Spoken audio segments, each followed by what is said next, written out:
শুভ সকাল বন্ধুরা। হনুমান জয়ন্তীতে তোমরা কারা কারা হনুমান দাদার পুজো করবে অবশ্যই জানিও।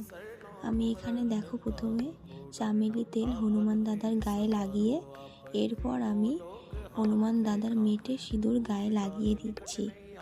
এরপর দেখো মেটে সিঁদুর দিয়ে আমি 11টি অশ্বত্থ পাতায় রাম নাম লিখে নিয়েছি। এটি হনুমান দাদার গলায় দেব, কারণ হনুমানজি এই মালাটি পরতে খুবই পছন্দ করেন। তারপর আমি এখানে প্রসাদে মিষ্টি পান, ছোলা গুড়, কলা, লাড্ডু, হনুমান দাদার প্রিয় খাবারগুলো রেখেছি। এরপরে আমি পুজো করে নিচ্ছি হনুমানজিকে। হনুমানজির প্রিয় ফুল লাল জবা দিয়েছি, বিভিন্ন ফুল দিয়ে পুজো করে নিচ্ছি। এরপর কর্পূর আরতি করে নিচ্ছি। এরপর আরতির পরে হনুমানজিকে খাবার নিবেদন করলাম। এরপর হনুমান চালিসা পাঠ করে নিয়েছি।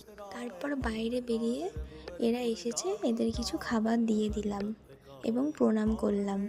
আজ পুজোর দিনে যা যা করলাম তোমাদের সাথে শেয়ার করলাম। টাটা।